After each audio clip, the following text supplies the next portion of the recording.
Hand the conference over to Mr. Shrikant Apolkar from Ashika Stock Broking. Thank you, and over to you, sir. Thanks, Margaret. Good afternoon, everyone. This is Shrikant from Ashika Institutional Equities team. I thank the Caplin Point Laboratories management for giving us an opportunity to host this call today. From the management side, we have Mr. C.C. Parthiban, Chairman, Mr. Vivek Parthiban, Chief Operating Officer, Dr. Sridhar Ganesan, Managing Director, Mr. D. Muralidharan, CFO, and Mr. M. Satyanarayan, Deputy CFO. Along them, Mr. Vinod Kumar has joined as the Company Secretary. Thank you, and over to you, Vivek. Thank you, Shrikant. Hello and good evening, everyone. I'm pleased to welcome you this evening. Now, please note that a copy of our disclosures are available on the investor section of our website, as well as on the stock exchange's website. Please note that anything said on this call which reflects our outlook for the future or which could be construed as a forward-looking statement must be reviewed in conjunction with the risk that the company faces. Now, let me please hand over the floor to our chairman, Mr. C.C. Parthiban, to talk about the major developments, key initiatives, and overall business strategies.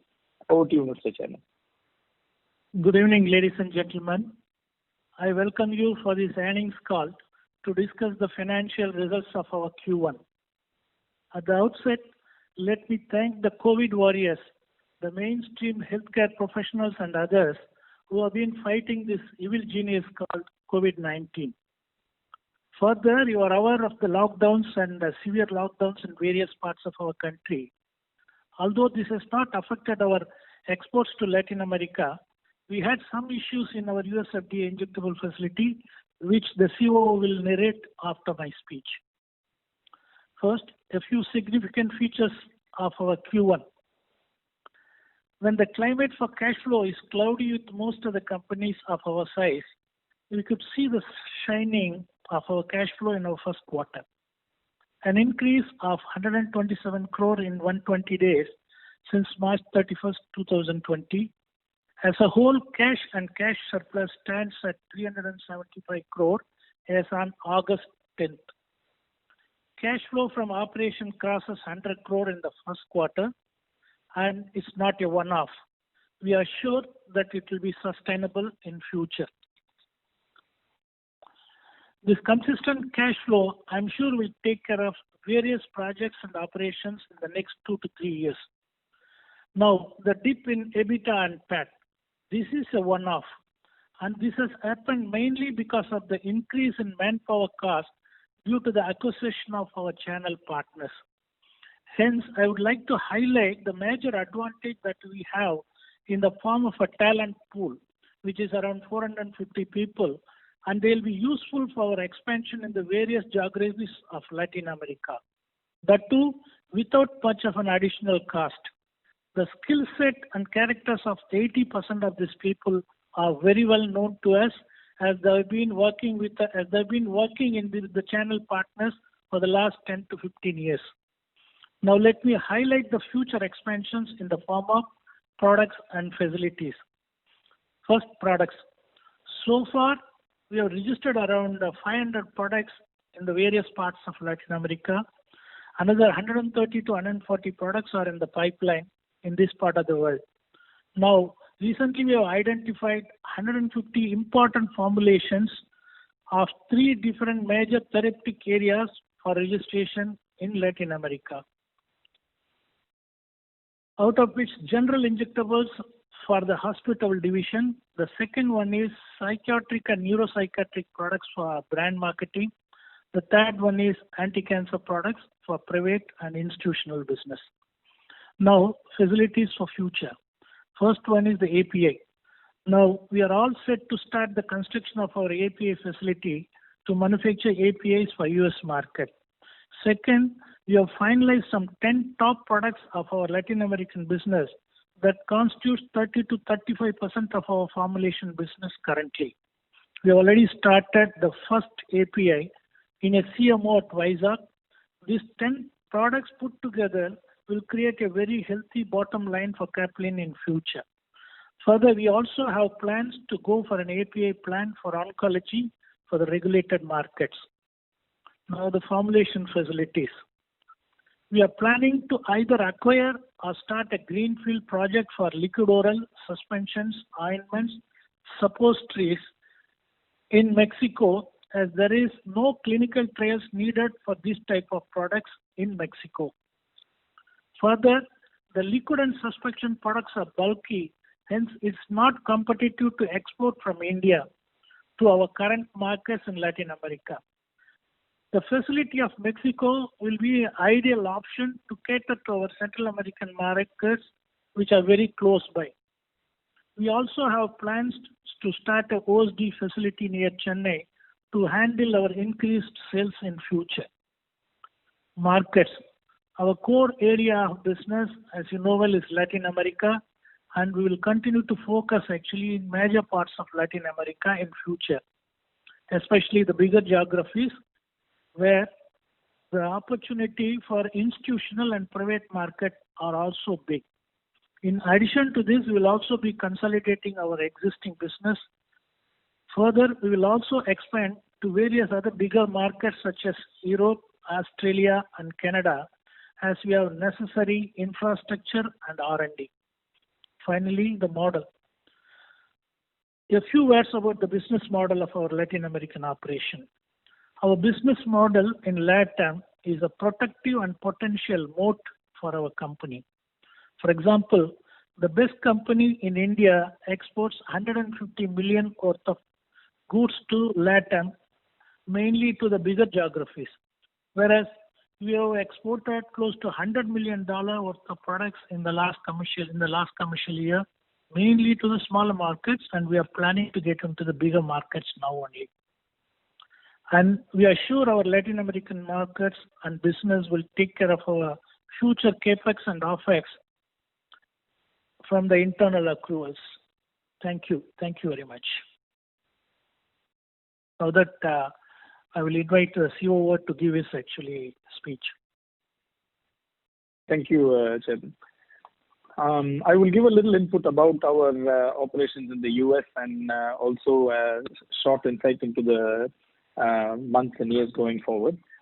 Our performance in the US was satisfactory in the last quarter, but as the Chairman had also suggested, I think during the early part of the lockdown, specifically in April, we were working with reduced manpower because of the lockdowns, which impacted our productivity slightly. We were able to slowly get back to normal in May and June, and we finished the quarter on a decently strong footing. Our business in the US is not yet mature enough for us to compare it on a quarter-to-quarter basis. So until next year, when we should be mature enough to compare on a quarterly basis, we will continue to look at it on a half-yearly or a full-year basis. On the ANDAS filing, we have totally filed 19 products so far, of which 9 have been approved. 5 have been launched by the end of June. The next 4 will be launched before October. In fact, the 6th one has been launched in July, but since it was not part of that quarter, I didn't mention it earlier. And the 7th one is about to get launched in August. We are also working closely with our partners to expedite the approval for a couple of products that are being used for hospitalizations of COVID patients in the US. In fact, for one of those products, we've already got the purchase orders, and we are hoping that the approval comes through soon. Of all the products that we've launched, both our ANDAs and partner ANDAs, we are having a market share of anywhere between 8 to 12%, and we are putting in efforts to increase that number, even though 8 to 10% on an average is a good number for a generic product. Going forward, our vial line 2 is going to be very important for us. We are waiting for the final qualifications to be completed. This has been slightly delayed by a few weeks because of the manpower not being able to move between states, because we are reliant on external vendors to complete the qualification. But we feel that this will happen before September.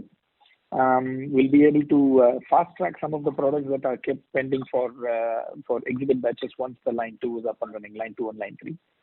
Going forward, there are 4 to 5 very specific areas that we are focusing on when it comes to the US business, and I will just relate them like this. Number 1 is expansion of capacity.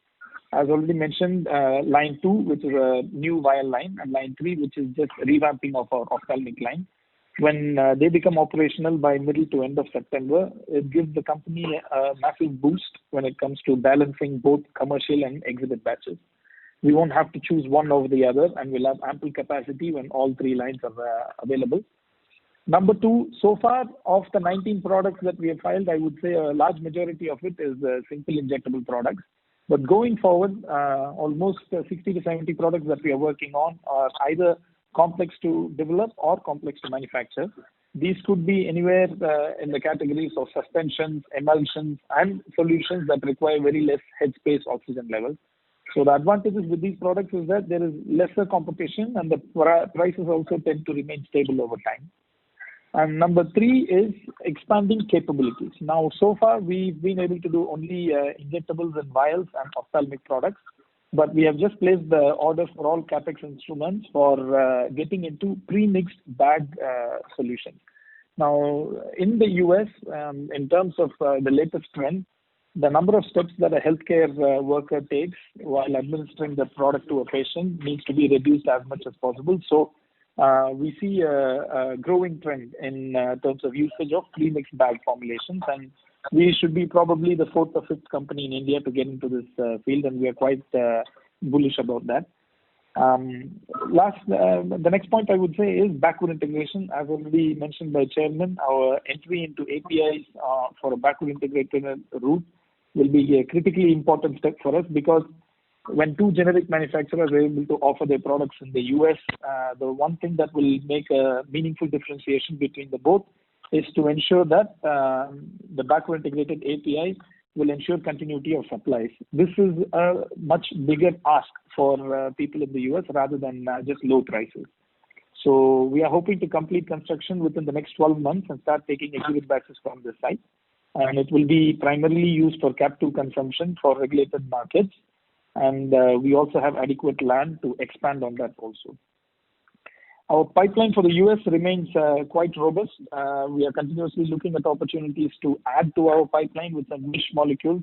As you can see from the last couple of years numbers, you will see that Caplin has been very steadily investing quite a big amount of our profits into R&D. Today, as we stand, we have over 350 plus R&D scientists, and about 5 years ago, we had one doctor. We have close to 20 doctorates in the company right now. So we have taken R&D as one of the critical pillars of our company in the years going forward. Most importantly, the other expansion area is for us to launch our own label in the US by having our front-end presence over there. This should happen by end of 2020, by which time we are hopeful that at least 20 products will be approved or very close to getting approval. We also plan to extend our US portfolio into other regulated markets such as Australia and Canada. Some of our existing partners are already available and present in these markets, so we are in advanced discussions with them. We plan to file at least 9 products in Canada in the next 12 months and 3 products in Australia. We continue to strongly believe that the US will bring the next level of growth to our business. We've been very patient, but we continue to remain more and more bullish and in the years going forward. And thank you. That's about what we have on the US expansion front. I now request our MD to say a few words on the quarter results. Good evening, ladies and gentlemen. Let me share with you some of the recent activities in Q1.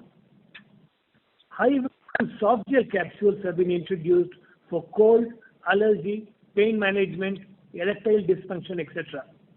The bioavailability of these products are much better and they give much more profits compared to their equivalent in tablet or capsule forms.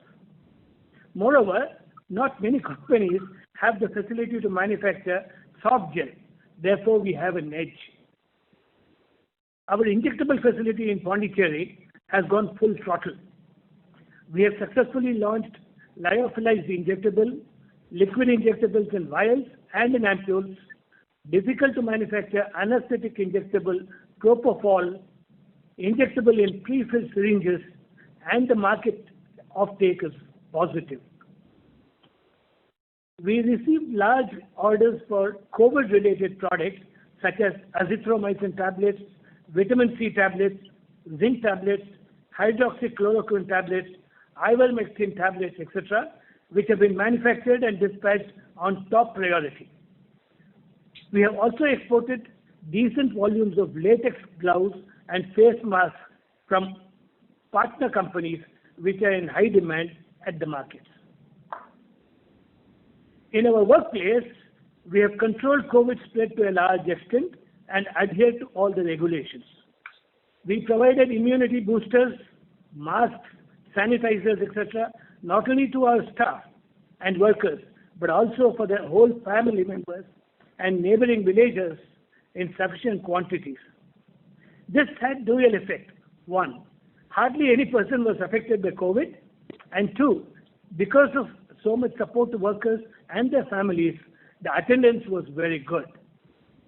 This is visibly reflected in the Q1 results, in spite of being COVID period.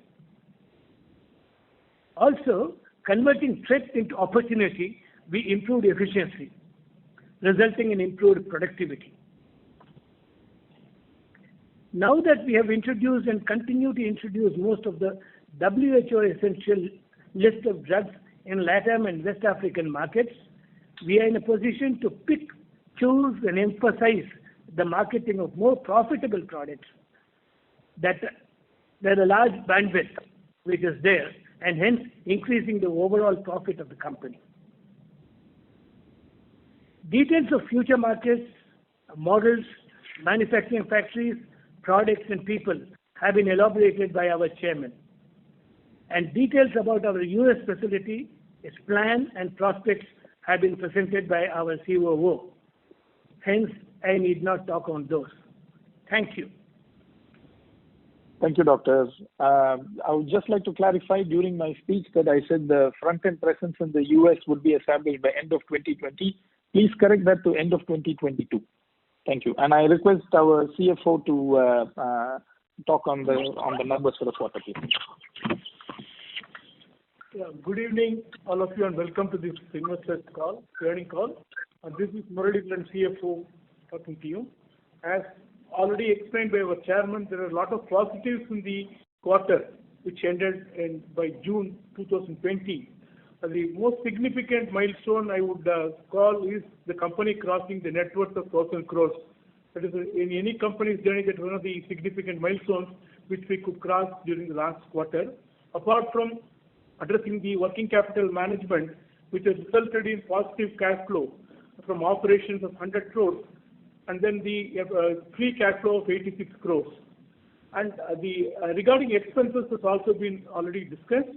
And as we have mentioned in the press release, with major channel partners coming into our fold by end of March, the expenses are likely to stabilize at this level, with the caveat that research and development expenses are periodically monitored and then they go by the requirements, and then the product filing fees will vary from quarter to quarter. Barring that, we expect that OPEX to rationalize and no spikes are expected in the OPEX region. And our contribution margins have also improved over the immediate preceding quarter. And the OPEX, with the OPEX increase, we could deliver a good EBITDA and profit before tax and PAT level. This is what I would, in summary, put across in the numbers. And any specific questions, we would be glad to take them. Thank you, sir. Srikanth, over to you. I think we can open the floor for questions now. Thank you very much. We will now begin the question and answer session. Anyone who wishes to ask a question may press star and 1 on the touchtone telephone. If you wish to remove yourself from the question queue, you may press star and 2. Participants are requested to use handsets while asking a question. Anyone who would like to ask a question, please press star and 1 at this time. Ladies and gentlemen, we will wait for a moment while the question queue assembles.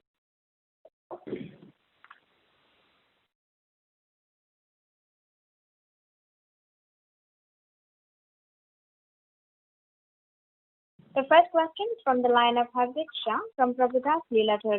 Please go ahead. Thank you for taking my question, sir. So the press release is mentioning that we have started API manufacturing for the CMO business. So, sir, if you could please spend some time in explaining the CMO business in terms of what is the overall mix in total revenue and who are our clients? Yeah, I request Chairman to take this call, please. As I told you in course of my speech, is mainly for the captive consumption. We have identified some 10 products which constitutes around 30 to 35% of our current business. On top of it, what we will do, since we have our own warehouses in Latin America, there is an opportunity for us to sell these APIs in our own warehouses in the various countries where we are currently into. And we don't have anything in the form of domestic presence.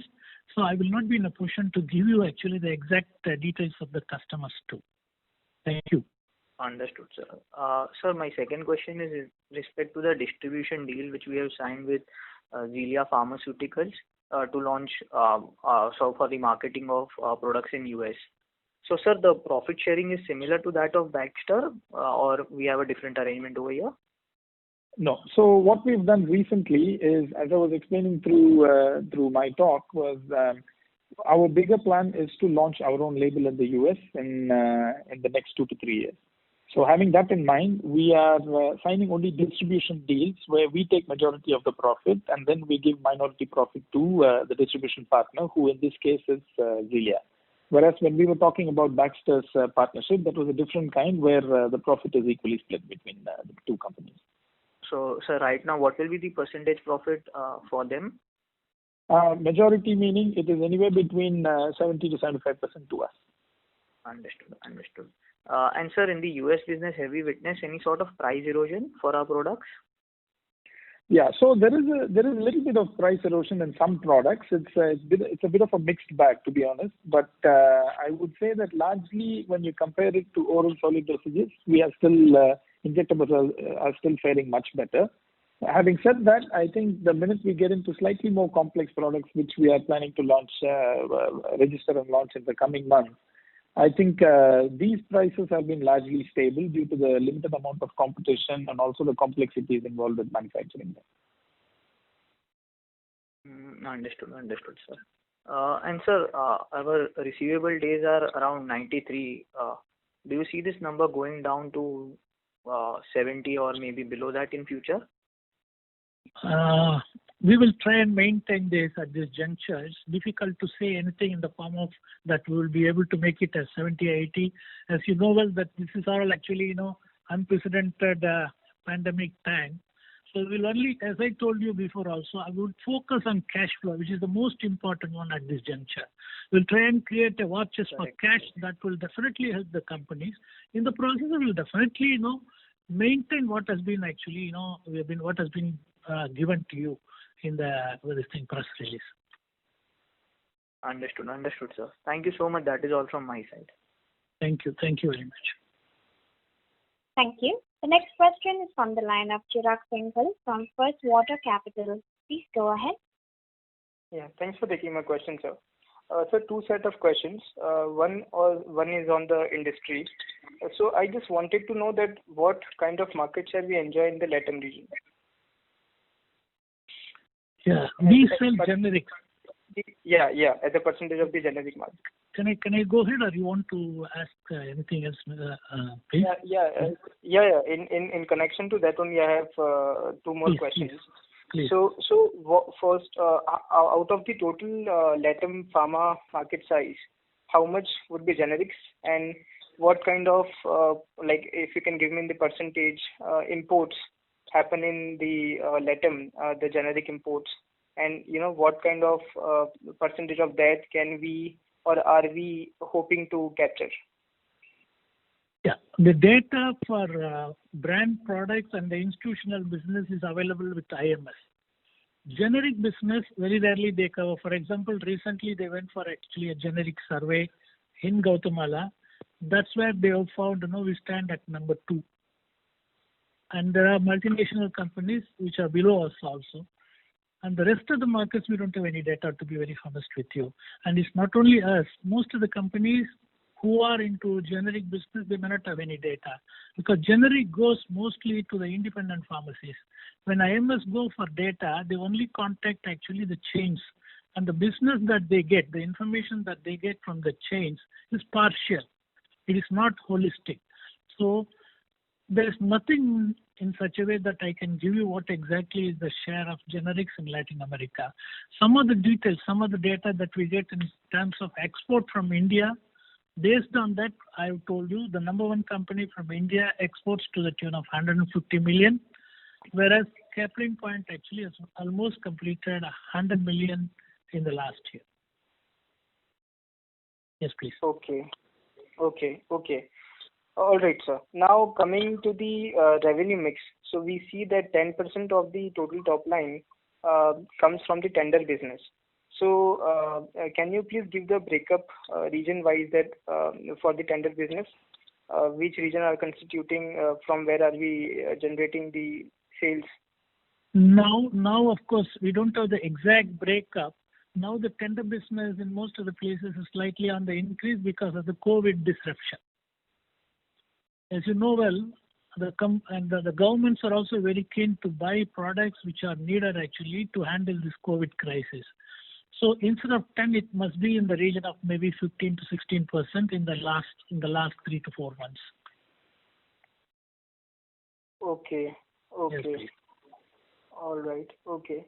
Now, my third question is on the channel partners. So yes. Now we have acquired all the channel partners, right? If I'm correct, in the LATAM region in FY20. We in fact we have covered 90% of the channel partners we have already acquired. Still there are one or two, which of course we haven't taken any decision. Going forward, we'll have to take a decision. So is it possible to give what amount have we, in total, we have paid for the acquisition of the channel partners in LATAM? Total amount. Now I would request the CFO to give you the information on that.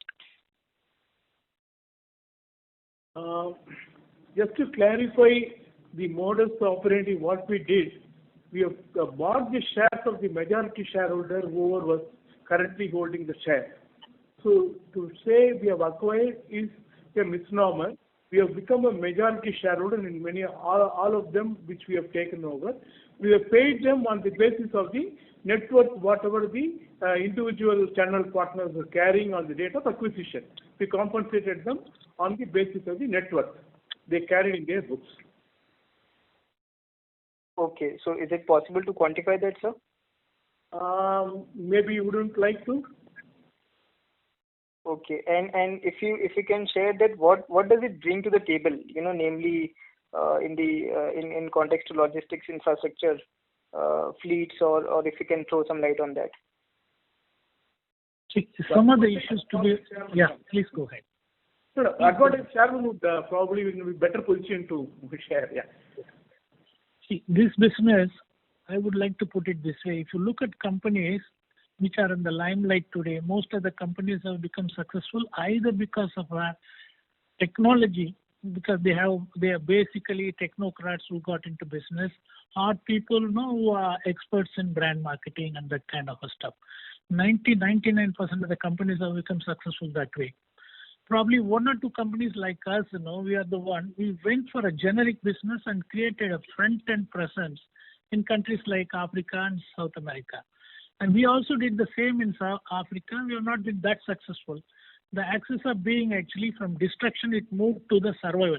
Then we moved to South America. That's where we have found we didn't see much of actually competition from India and China. Then, of course, we partnered with some people, and those people, we took the exclusivity from them. The entire registration, all the other things actually, patent thing, other thing, whatever is it, IPR belongs to Caplin Point. This is how we have been doing business. And now, some of the things, as the CFO said, I hope you would agree with me that disclosing everything, especially the strategies of the company, will be self-victimization. So we will give you the information which is legally, morally needed, 100% yes. But some of the things, very minute details, we may not be able to give you because of actually business reasons. Thank you. Okay. Understood, sir. Okay. Now, sir, just one last question, if I may. Please go ahead. Yeah. So out of total registrations which we have, I think it's around 2,300. So how many? More than that. More than that. We are currently at almost 4,000 registrations across the globe. Okay. Okay, all right. So out of those 4,000 registrations, how many have we been currently actively exploiting in terms of sales point of view? Okay. Now, see, in any company, there is a saying, that Pareto principle, 80-20. 20% of actually your products, 20% of your people, they have been effective 80% of the time and 80% of actually the output. So, why, when such is the case, why allowed to go for actually so much of registration?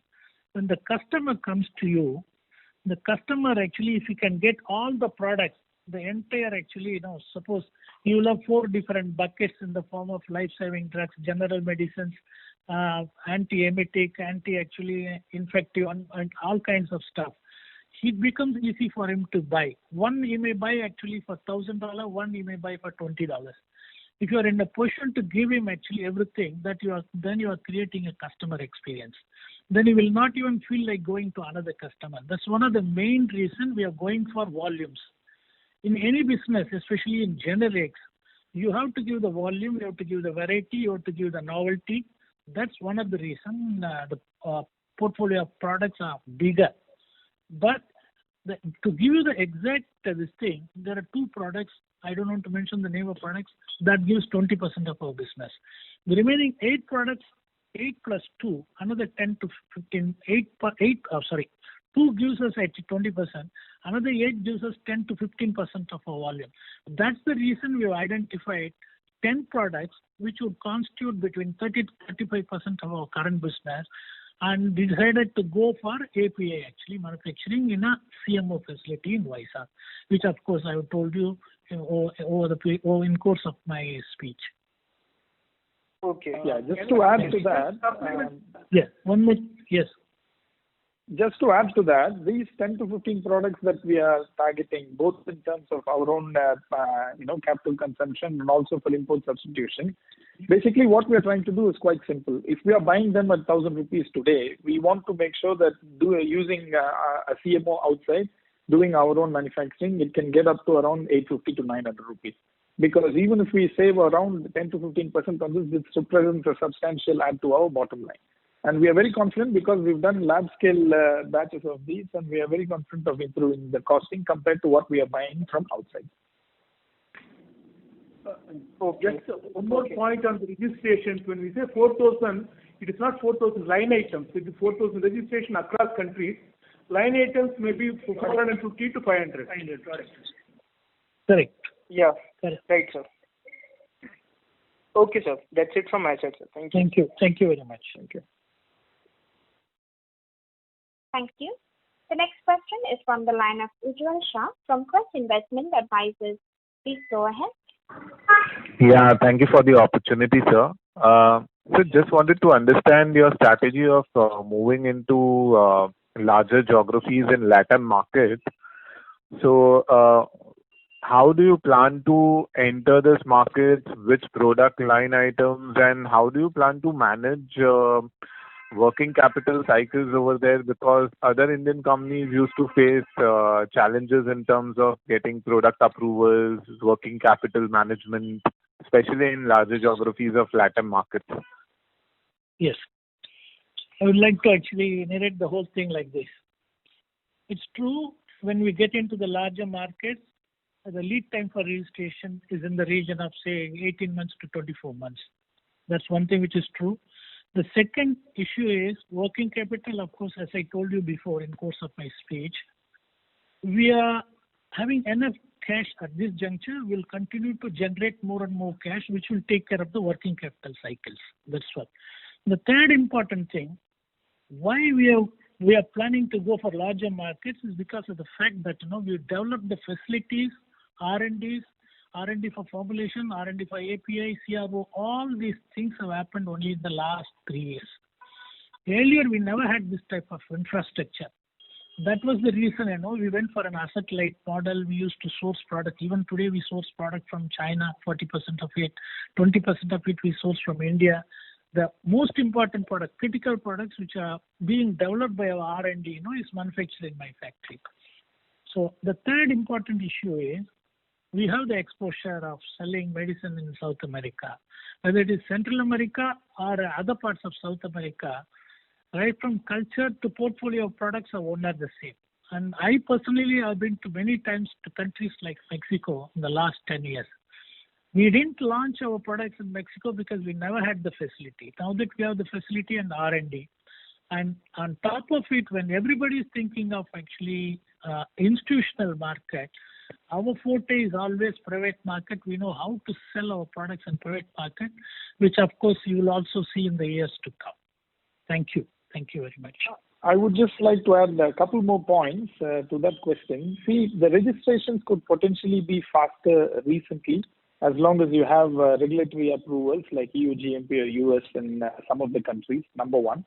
And number two, if you look at all of our $100 million business in Latin America, this business comes from a population of about 65 to 70 million people. Now, if you took only Mexico alone out, that is about more than twice the size of all of that other countries put together. So, as Sharon was saying, the portfolio of products, the lifestyle, the demography and everything in countries like Mexico and Colombia are quite similar to the rest of Latin America. And finally, I think in a lighter vein, many people have complained about Latin America as a whole, and very few have been successful. In all humility, we are also one of them. So we are quietly confident about our expansion in Latin America. I would like to add one more thing. It reminds me, Mexico is just 1 hour by flight from Guatemala. And we do around $36 million business in Guatemala, where the population is 14 to 15 million. And Mexico is roughly 9 to 10 times of the population. So although it takes time to complete the registration, the opportunity is something phenomenal. That's what I would like to say. Thank you. Thank you very much. Sure. Thanks, sir, for the elaborate answers. And on the US piece, sir, at what size we were in FY20, can you give your long-term guidance in terms of next 3 years where you wish this scale of US business would be for Caplin Point and in terms of margins as well? Yeah. We finished last year with around 65 crore of revenue. That was, of course, on a smaller base, we grew by almost 4 or 5 times the previous year. In terms of guidance, I think 3 years is too short a period. We would like to make it as a 4 to 5 year kind of a horizon, which is what we've given in public earlier also. We can expect this to be a $100 million business in the next 5 years. And we have already seen signs that it's a very profitable business. I think it's safe for everyone to see pretty much the top 20 companies that we have in India, almost 15, 16 of them have made significant revenues and inroads from the US only. And at around 125 to 140 crore in revenue, we feel that it will be a point where we will do a cash flow break even from this facility. So once that happens, I think you will see a significant improvement in our bottom line, not only for Caplin Steriles, but also for the parent company, because today it is a loss-making entity. And if you look at purely the Caplin Steriles part of it, so that also sort of drags Caplin Point's numbers down. But I think we're not very far away from cash flow break even. I think once that happens, there should be a good boost for both the subsidiary and the parent company. Great. Can we expect it to be cash flow break even this year? Not this year, but hopefully soon, very soon. Hopefully next year. Let's see. Okay, great. All the best. Thank you so much. Thank you. Thank you very much. Thank you. The next question is from the line of Shrikant Akolkar from Ashika Stock Broking. Please go ahead. Yeah, thanks for the opportunity. My question is on those 2 COVID-19 treatment products. So if you can describe what is the size and when should we expect approval for those products? Yeah, on the 2 products. Yes. Okay. So on the 2 products, I will say one of them is very close because we have received the final queries. We've also responded to them. In fact, this is with a partner, and the fact that the partner has already given us purchase orders sort of shows us that this is going to be quite close. On the market size, I think this might not be the right time to guess the market size because this product has seen a huge increase in usage at the hospitals, usage and also stockpiling at the hospitals. I think it might not be the right way to look at the market size now. I think 6 months down the line, once the dust is settled around the whole COVID issue, I think might be a good time to see if this product will continue being stockpiled at this rate. The other product is our own filing. Typically, we usually see about 10 to 13 months as a review cycle for all the queries to come back from the FDA on that particular ANDA filing. But on this, we have seen that all of the queries, almost 75% of the queries have come within the first month. So we think that even though it is not explicitly stated out, we think that this is getting fast-tracked also. We remain hopeful, yes. Okay. Second question on the API. So I will break that question in two parts. One is how do you read the API prices right now? And second is now you are going in backward integration with API facility and CMO. So if you can also explain about the capex you are incurring and when should we expect these backward integration to start showing in your numbers? Yeah. I request Chairman to take the first part of the question, please. Go ahead. There are two parts of it. One is actually the API facility that we are planning to construct near Chennai is for the US market. That will be in the region of 15 to 20 crores. It's not big. The second one which we are doing is a CMO. So there is nothing in the form of capex. And in these products which we are doing now, we are also on the lookout actually for a acquisition of a facility. In the next 1 year, we will know the exact actually, wherewithal about these things, what exactly is needed in terms of people. We have already appointed some people. Do we need more people? Everything. And there is an opportunity for us to actually acquire some facilities. They have come forward also. But during COVID period, we are not interested to acquire a facility unless we go and see everything. So currently, other than this 20 crore which I told you, we haven't finalized any facility other than doing CMO in the Vizag facility. Okay. And API prices? Sorry? Yeah. API? On API prices, we saw that there was a little bit of a spike in the early part of the lockdowns, but they have stabilized. I was in fact in discussions with a couple of other people as well yesterday and today. The prices have certainly stabilized from the days of April and May. Yeah. And I would like to add one more thing. What is important in the API space is, are you going to manufacture API for sales or are you going to use the API for your own captive consumption?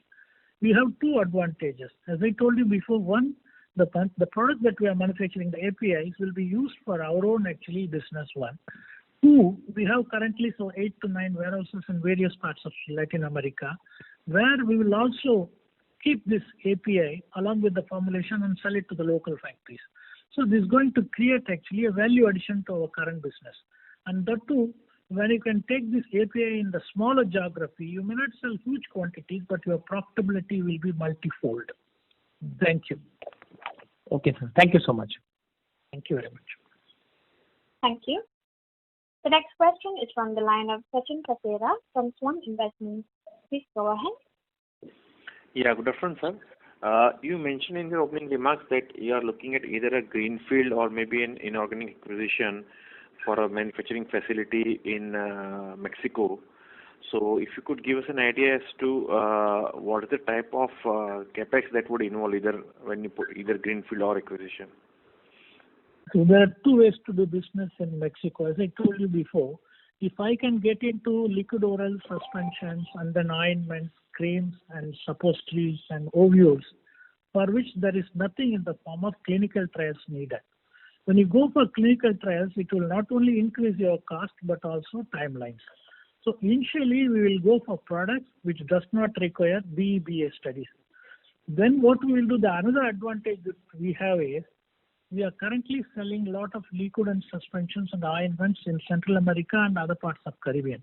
Once we complete this facility, either in the form of a greenfield or acquiring a facility which has got all these segments of formulation, we will be in a position to export the products from Mexico to the other parts of the other parts of the world, especially in Latin America, which is definitely conducive because you don't have to transport water from India to the third continent.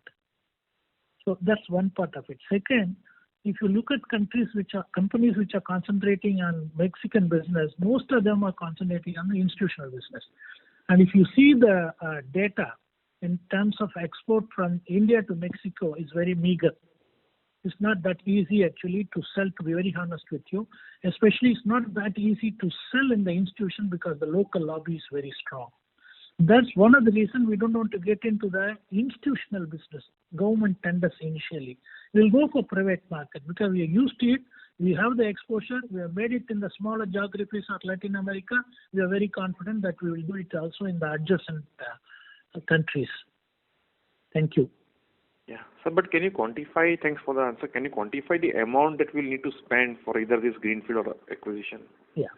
See, this should be, like in the form of like 100 to 150 crore. It cannot be more than that. Maximum. It cannot be more than that.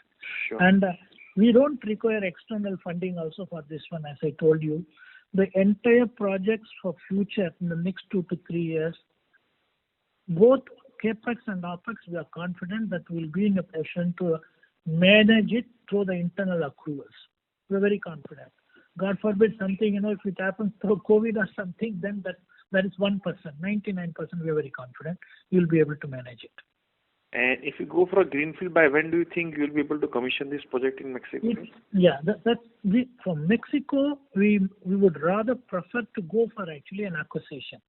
We already, in fact, my son lives closer to that place. Gautamala is 1 hour, as I told you before, 1 hour from Mexico.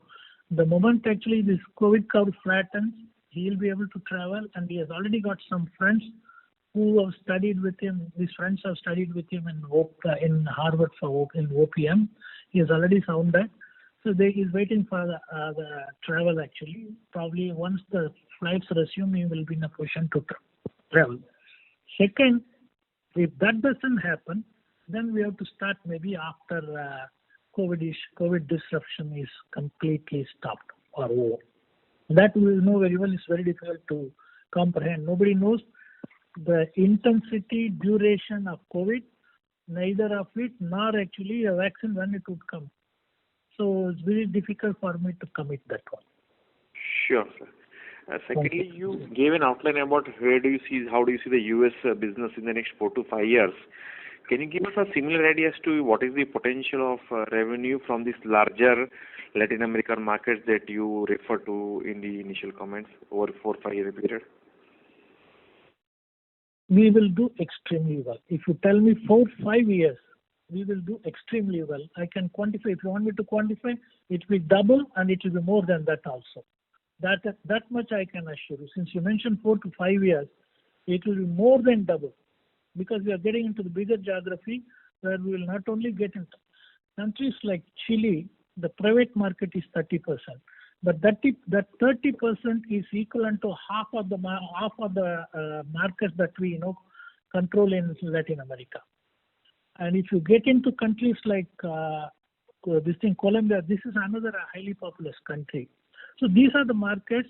Of course, the difference in Colombia, the prices are slightly low because it's totally controlled by insurance. Then if you get into Peru, this is again a bigger market where there's an opportunity for institutional business. We have also completed registration like 70 to 80 products in Bolivia. We are just waiting for this COVID to be over. After that, we'll start our warehouse there. And we already registered actually like 50 to 60 products in Chile. We are waiting for our own actually operations also shortly. So we're very, very confident that our business in Latin America is going to grow. It will definitely grow big. That is for sure. Sure. Thank sir. you. Sure. And sir, on this API thing that you mentioned about, so what is the type of savings we could get? Because you mentioned almost 10 products which are very high volume and contribute almost 30% of the revenues. We'll be manufacturing enough API. Okay. Yeah. I hope you would agree with me. If you look at all the big companies, they not only have facilities, they have formulations, they have APIs, they have CROs, they also have actually the best of the best markets. Probably every company, including us, will have to think in that direction. So far, the success, whatever you see in Caplin Point, is not because of technology or brand marketing. It's because of the differentiation in the business model. Like any other big company, we also have to think of all other things which we have told you now. Why will have to go for API? A, that will increase the profit by 10 to 15%. B, there will be a continuous supply because this is your own product, which means you have effective control. C, by the design of our business, we have opportunity to sell these APIs through our own formulation warehouses in South America. Again, if you look at actually API supply in South America, it's only 70% of API. Again, like India, they depend on China. The rest of it actually specialty APIs go from India. So when we get into this APIs, we will get into the smaller geographies where as I told you, profitability will be high. Our focus will not be volumes, focus will be value. Thank you. And also, I think one more point on this emerging markets API that we are doing is there are many tenders that we actually stay away from because our profitability level should not come below a certain point, But once we have our own API, when we know that 10-15% of our costs can be reduced by our own API, we can more confidently get into some of these tenders that we typically stay away from. Very correct. Very, very correct. Because most of the big companies that are into markets like Chile and other places, they enter the tender, they have an advantage. They have a CRO to do these BBA studies.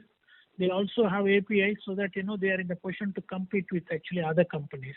Now that we have API, we have CRO, we are getting into API, we have enough formulations. It's a question of time that we will be able to compete with the bigger companies because of one reason, their overheads will be higher compared to ours.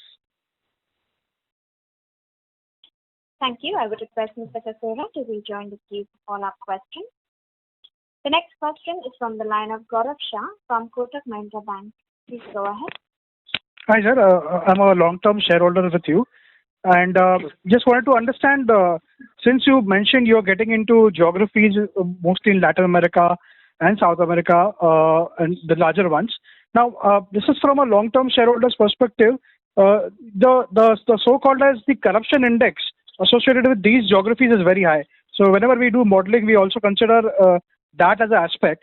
Now, from you as an entrepreneur, have you faced situations where there are certain frictions and you have to do things which you don't want to do, and do you refrain from it? I would like to talk on this subject. If you look at actually sales of generics invariably goes to the poor and then the lower middle class. Am I right? Except in US market. And when you go and actually cater to the bottom of the pyramid, that's the job the politician is supposed to do. He's not doing it. That means, he's not against you. When he can't do it, and if you can really take care of that particular segment, he's happy because the people are happy, one. Number two, when you get into institutional business in a smaller geography, yes, that creates problem. Because sometimes if the politician is not straightforward, he somehow conspires with some people. I don't want to name the country and other things. They do it. And since our own family is present in this part of the world, I made it a point in the beginning that we don't want to get into the institutional business. That's the reason I always say we are in the private market 90%, 10% is institutional business. That 10% has increased to 16% because of the COVID persons. Okay, that's one thing. And then when we get into markets like, even Mexico, I never told that I would be a big force to reckon with in Mexico. I said private market. And where we'll have an opportunity to sell our products in the institution, especially in Chile, I said. Chile is, in the whole of Latin America, the number one clean country, I would say, is Uruguay, followed by Chile, Costa Rica. But the rest of the countries, of course, we are not very keen at this juncture. And of course, at a later date, we will get into Brazil. Brazil is a mixed bag. I don't want to talk anything about it. That will be our last priority because, that takes a long time. Now we are also hands full with the kind of countries and the number of countries which we want to register and cater to those markets. Anything else you want to add to my answer?